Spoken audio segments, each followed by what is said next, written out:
नमस्कार, मी डॉक्टर उल्का नीलावती नारायण शेवकर आणि आज तुमच्या सगळ्यांसाठी जे पुस्तक घेऊन आले ते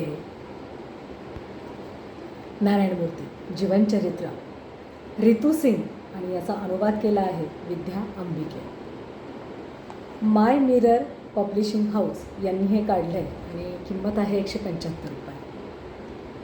फॉर्च्यून मॅगझिनमध्ये 2012 साली आपल्या काळातील 12 सर्वोत्तम उद्योजकांमध्ये निवड झालेले नागावरा रामाराव नारायण मूर्ती हे NR नारायण मूर्ती नावाने ओळखले जातात. भारतीय उद्योजकांमध्ये मान्यताप्राप्त आणि प्रतिष्ठित असे हे नाव आहे. 1981 साली 10,000 रुपयांच्या जुजबी भांडवलावर आपल्या 6 व्यावसायिक मित्रांबरोबर मिळून सुरू केलेला इन्फोसिसचे ते संस्थापक आहे. जी इन्फोसिस आता जागतिक सॉफ्टवेअर कन्सल्टिंग कंपनी आहे.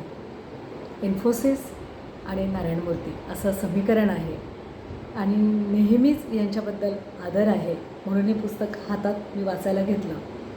आणि ह्या पुस्तकाची रचना पण खूप छान आहे. छोटे छोटे अनुक्रमणिका जर बघितली तर रजत जयंती, सुरुवात कशी झाली, हार्ड नट टू क्रॅक, निवड, पॅरिस एक महत्त्वाचा टप्पा, नवी सुरुवात, बुद्धीद्वारे समर्थित मूल्यांद्वारे चलित, आंतरराष्ट्रीय मैदान, उदारीकरणाचे युग, व्यवसायाचे धोरण, इन्फोसिसमधील कॉर्पोरेट संस्कृती, स्वप्नवत कॅम्पस, इन्फोसिस फाउंडेशन.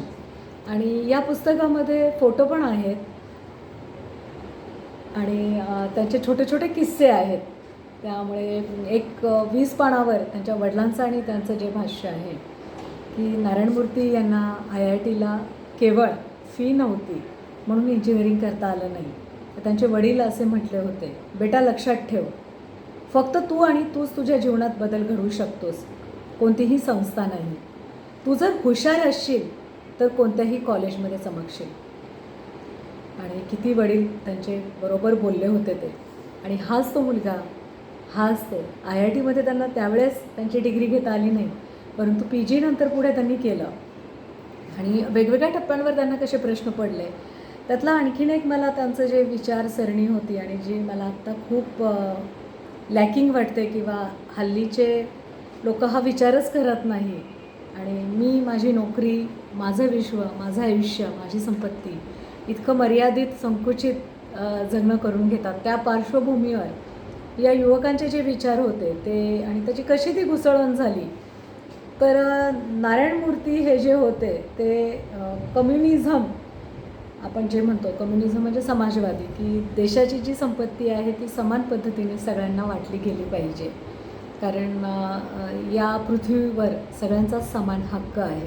त्यामुळे पृथ्वीवर जे काही आहे ते सगळ्यांना समान पद्धतीने मिळालं पाहिजे असं हे मूलभूत प्रिन्सिपल होतं. आणि मग या मूल्यांचं आणि प्रत्यक्षात जीवनात त्यांना तफावत वाटत होती. तर ते दूर कशी करता येईल हे विचार या युवकाच्या मनात सतत असायचे. आणि त्यांना जे जाणवलं त्यांचं निरीक्षण, पॅरिसमध्ये ते गेले होते आणि ते त्यांच्या शब्दात त्यांनी लिहिले की माझी पॅरिसमधील वर्ष सर्वात जास्त प्रभावशाली होती. माझ्या पॅरिसमधल्या वर्षांनी माझ्या जीवनावर जास्त प्रभाव टाकला. मी तिथं निरीक्षण केलं की पाश्चिमात्य देश, अगदी समाजवादी देशांनाही हे समजलं आहे की संपत्ती वितरण करण्याआधी प्रथम ती निर्माण करावी लागते. वितरण कधी होईल तर आधी निर्माण करावी लागेल. मला तिथे जाणवले की आपण भारतात ज्याला समाजवाद म्हणतो त्याला काहीच अर्थ नाही.